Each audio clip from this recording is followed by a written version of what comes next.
Yeah, what's this about? That's a fair question for such a collection of works as you see here. Not even the format is normal. So this show marks my return to the Victoria fine art scene. I haven't shown art in a long time, so I thought I'd do something really special and unique to my history, my growing up, which includes a lot of playing hockey, a lot of sewing with my dear mother, and a lot of fascination with Eastern cultures such as Japan and their samurais. Yes. So it's kind of a fusion of hockey, of sewing, of samurais, of the format of showing art from Japan in scrolls or wall hangings. And the theme here is, well, you could say, well, so what is this? Is this a hockey show? Is this a samurai show? What is this guy? What is he saying? But what I'm saying is that there's a balance of feminine and masculine energy. When you see hockey players, goalies in particular, their padding is beautiful, you know. And when you look at a samurai when they're going into battle, they don't. It's not like Gwar, you know, the heavy metal band Gwar. For those kids out there who don't know Gwar, it's beautiful. They decorate themselves with flowers, floral prints, nice colors. So there's that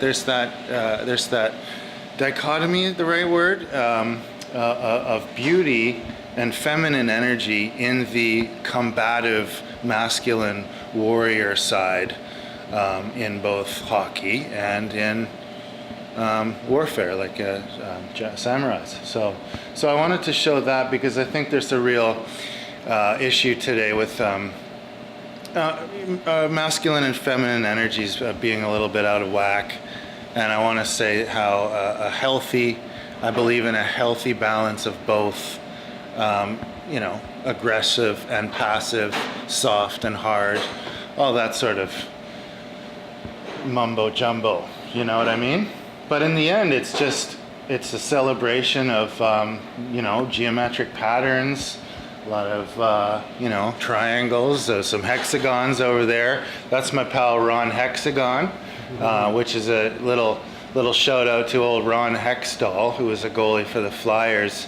And he used to score goals from his other side of the ice. He'd pound the puck down the end there. And he was a fighter, dirty old Ron.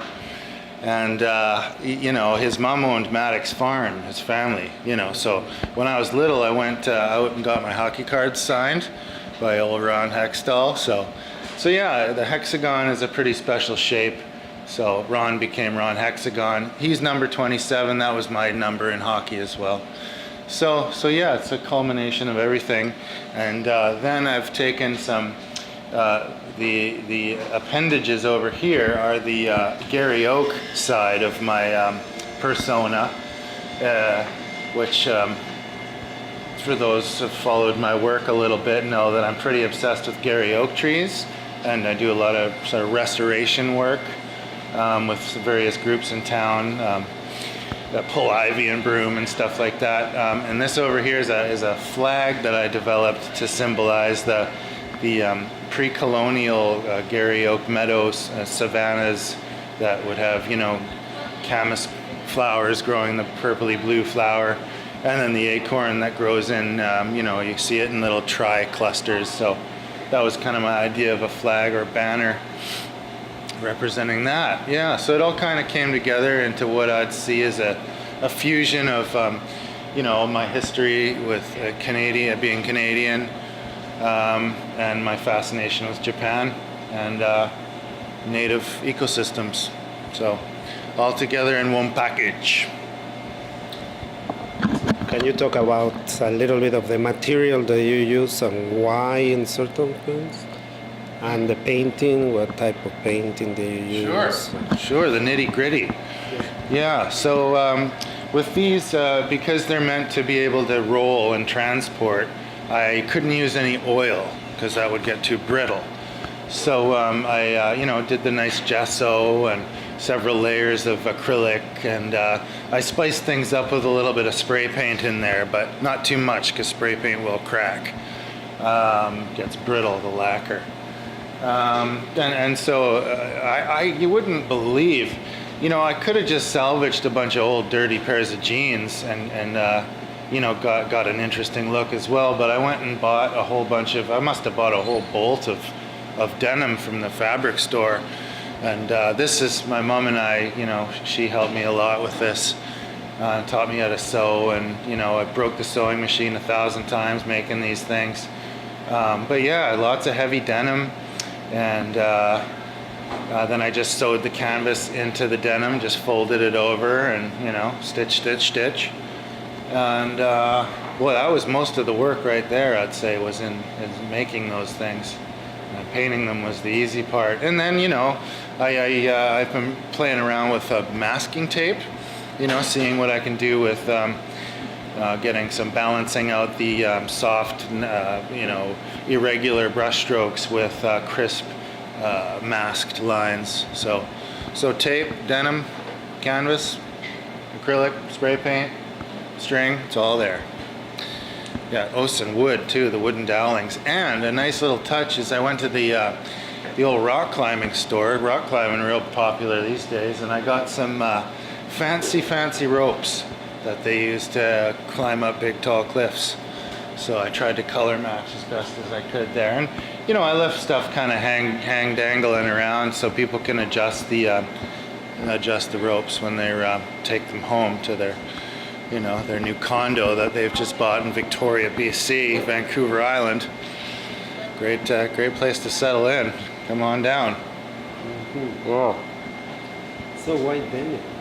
Denim, I don't know. I think just because the indigo color is a very traditional Japanese thing. Not just Japanese, but that color. That's what I was after, is the indigo. Yeah, the indigo girls. But I don't know, would I do something different again next time? Yes, I would, because the denim's too damn thick. Once you start folding it over and over and over, I don't have an industrial machine, which is what I should have used to sew them. So yeah, we'll see what I do next. I think I'm going to stick with the scroll format though. Yeah.